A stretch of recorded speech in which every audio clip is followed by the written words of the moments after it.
Today we're checking out something from Gibson, Japan?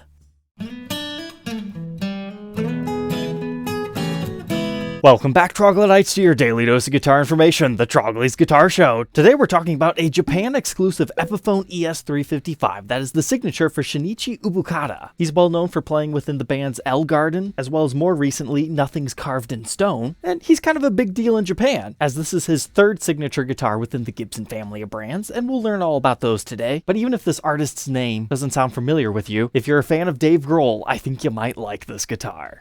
Mainly because this might look familiar to you. Look at that, a beautiful Pelham Blue ES-355, diamond F-holes just like the Dave Grohl signature, dual humbuckers, you've got a Bigsby vibrato on here, you even have a crazy baritone. This is a super highly spec'd out Epiphone, ebony fretboard with all your custom attributes. Let's learn about this. So Shinichi first got a signature guitar from Gibson as a Japan exclusive back around 2017. It looked very similar to what we just saw, except for it was only offered in an ebony finish, and they made 150 of them. Now, since it was born in 2017, that's within the Richlight era, so I assume that's why they decided to use a rosewood board on that signature run. In fact, you can actually see Dave Grohl use one of these in the Shame Shame music video, where he broke it and was dragging it around. So this ties back to Dave Grohl in more ways than one, because Dave and Shinichi apparently know each other and they've played gigs together. Shout out to Chris Buck for filling me in on that. Oh, and apparently he also used it on Sesame Street. So that's a pretty cool signature guitar. But in early 2019, Epiphone followed it up with pretty much the same thing. A black 355 just made in China. But it featured Gibson 57 classic pickups, and apparently these things sold out relatively quickly. So in very early 2023, they decided to launch a new run. But pretty much the biggest differences is we have the new Epiphone headstock on here, because that other one was produced just slightly too early before new ownership came through and Epiphone changed all their headstock styles, and we get the introduction of so many new colors. You've got 60s cherry, Pelham blue, ebony, classic white, and olive drab. That's what made me so excited about these, despite them being relatively expensive at 159,600 yen, which at the time of producing this video is somewhere around 1,200 USD. But remember, if you want to get one of these in the States, you gotta pay import duties, taxes, shipping, all this other crazy stuff. It really does come out to like 1,600 to 1,800 bucks once you're all done. So that puts these at a very similar tier level as those Epiphone Korinas that we just recently talked about. That's right, Epiphones are getting expensive, but this is so highly spec'd out. This is really heavy. Like, I was not expecting it to be quite as chunky as this is, but the Bigsby probably adds some weight, also adds to the cost. We still have the Gibson 57 classics in here. The Epiphones do get the true ebony fretboards, and then these actually come in hardshell cases with a nice blue interior, and on the exterior you get this little skull guy, which is Shinichi's own unique design and branding. And as far as the guitar, you have the same branding back here on the back of the headstock. And as far as case candy, we don't get too much, but you do get a special Japan approved quality Epiphone tag. Japan's always well known for being extra particular, and you get a little bit of an owner's manual here that's included with many of Gibson and Epiphone products, as well as your standard Epiphone sticker and just a couple of other hang tags. But hey, this is cool. It actually says it features Gibson strings, which wouldn't normally be a big deal, but a lot of times Epiphones come with really cheap, crappy strings that you have to change right away. And as a special bonus, if you happen to be part of the launch party, since gig bags are so popular in Japan, they also offered those who were lucky enough to be allowed to attend that. They limited edition color matched version that goes to your guitar.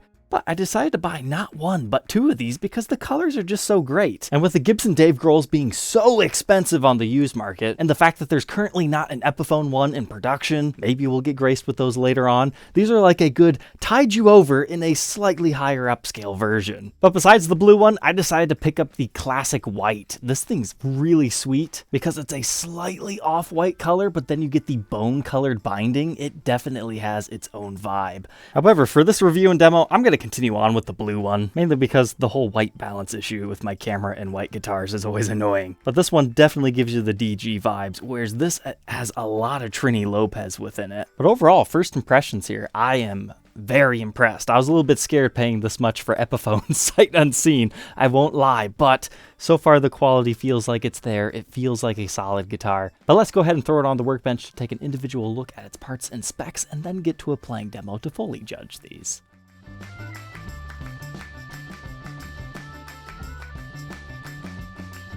Inside Mr. Okada's signature guitar here, let's look at our pickups. Yes indeed, we do have Gibson USA 57 Classics, which is kind of cool because Gibson really doesn't use the 57 Classic all that often anymore. Looks like we are missing our decal on the back of this one, but that's pretty commonplace. With our Veritone on the normal setting, we've got 7.79k ohms in our bridge pickup, 7.76 in the neck, and the middle just for fun, 3.88.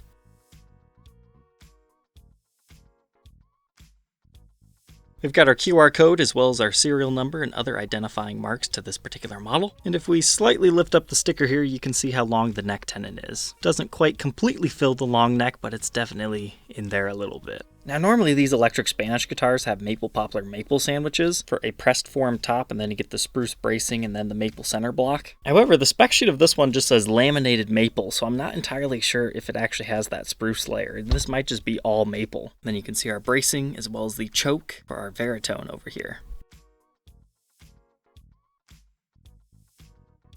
But you've got a nice pressed top on this one. When you get it in the light just right, you can see that huge belly carve right here. As far as the bridge, it's your typical lock tone style for Epiphone.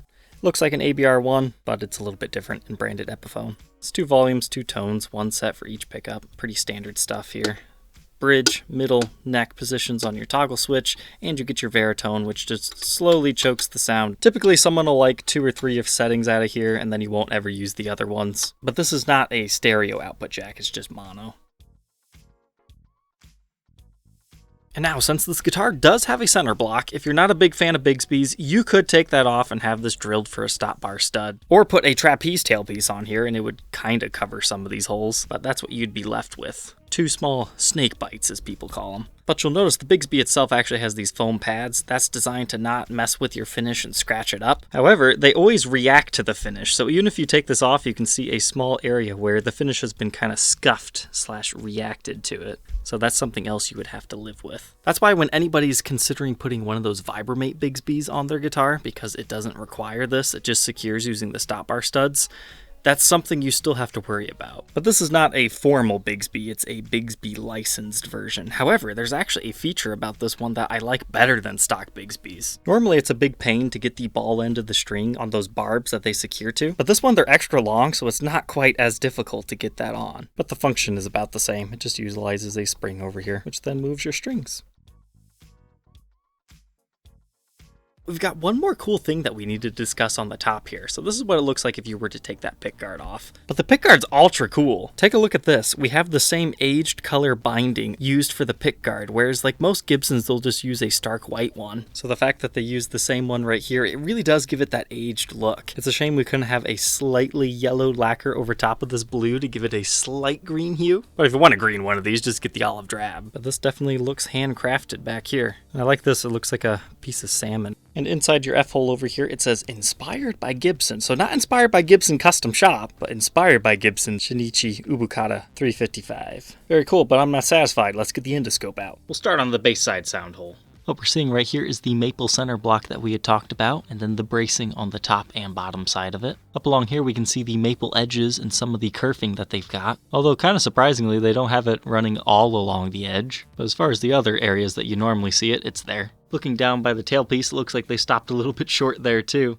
I suppose there's other shortcuts that they could have taken. Now we'll take a look by our controls. We've got some more of the same stuff as far as the kerfing goes, but here's a quick look at the pots. You can see the shielded wiring, but interestingly enough, you don't see your usual capacitors bridging between these. But here you can see what the bottom side of the maple looks like, and up in our other cutaway area. So now that we know about the body, let's move on to our neck. It's a mahogany neck with an ebony fretboard, and they're just using the acrylic block inlays to make it look nice and fancy, but on a budget and not have to worry about the export problems that putting mother of pearl on a guitar may cause. But uh-oh, you'll notice this guitar doesn't have a nut on it. The factory unfortunately forgot to glue this down. Thankfully though, when you have the truss rod cover installed, it holds it in place perfectly, so that's probably how it didn't get caught by QC. There is kind of an interesting marking pattern on our second fret area on our fretboard though. That's your standard 24 3/4 inch scale length, with what I would say is close to a 15-degree headstock pitch and a 4-degree neck angle, paired with a standard 12-inch fretboard radius. And neck readings of 1.69 at the nut, 2.08 by the 12th, first fret neck depth 0.9, And wow, 0.1 by the 12th. They did say it was a chunky neck. There's that neck at the 1st fret and the 12th fret. Just stays a nice rounded C shape. I wouldn't necessarily call it R7, R8 huge neck, but it definitely has some roundedness to it. As far as our headstock goes, here's our truss rod cover. It is a 3-screw style, multiply. And look at that, we get the big custom logo right there, and then Pearloid Epiphone logo. I like the new Epiphone Kalamazoo style headstock much better than the old one, so that might be a reason for somebody to upgrade to this new version. Because that's what's great. They pretty much did the exact same thing, but they updated it a little bit for the current market, and they offered you new colors. So if you wanted the traditional ebony finish, you could still get that with all the updates. But if you already had the ebony and you really didn't care about upgrading, you could get something brand new, kind of. Moving on to the backside, we do not have any control access plates, so if you want to modify this, it might become a little bit difficult because you'll have to fish it through the bridge pickup cavity and use the help of the diamond holes. But your output jack is on the front, so you've got nothing on the sides except for your strap buttons and the Bigsby mounting down here. And our other strap button is here at the base of the heel. Here's a quick look at the side construction. This really is quite a heavy guitar. It won't surprise me if it's like 9.5 pounds.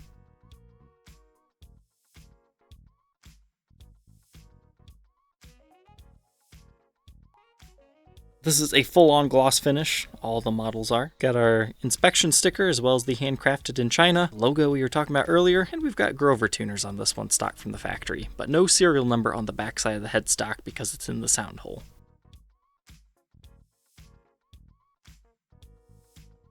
But all said and done, I wasn't too far off. It's just a little bit under 9 pounds at 8 pounds, 13.3 ounces. But trust me, it almost feels like it's 10 pounds. That's how heavy it is. But let's go ahead, plug it in, and hear how this one sounds.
Alright, hopefully that gives you some ideas of the regular clean tones. Now let's play around with our baritone.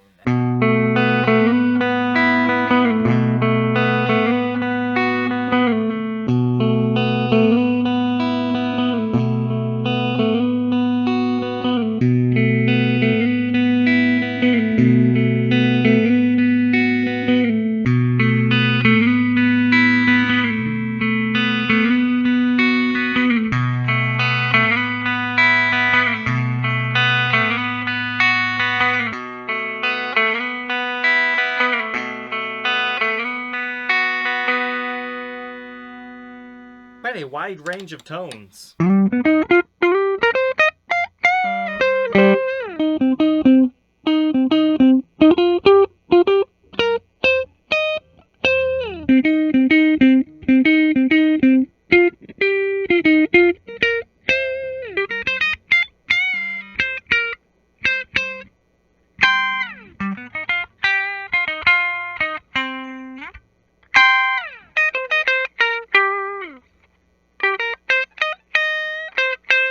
Of course, you can also do that with your bridge pickup position.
Now that we know all about Shinichi's new signature guitar, what are my final thoughts on this thing?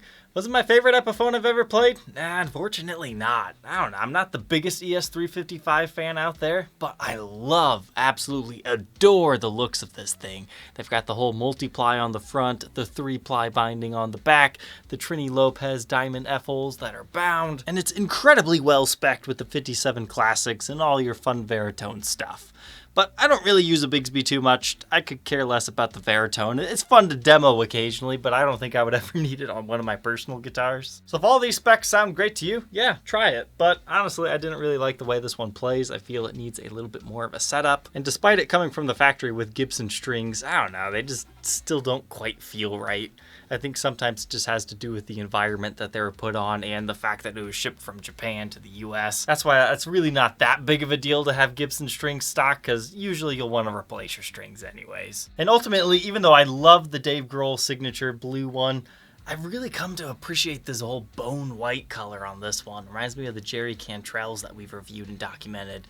It's got such a cool tuxedo vibe to it. So I'm glad I picked up two just to see what they would look like in person. So thank you, Troglodytes, for tuning in today. Don't forget to like, comment, and subscribe. And if you're interested in being the next owner of one of these, you can find them on my website, troglysguitarshow.com. Don't forget to like, comment, and subscribe, and we'll catch you tomorrow on the next one. Take care.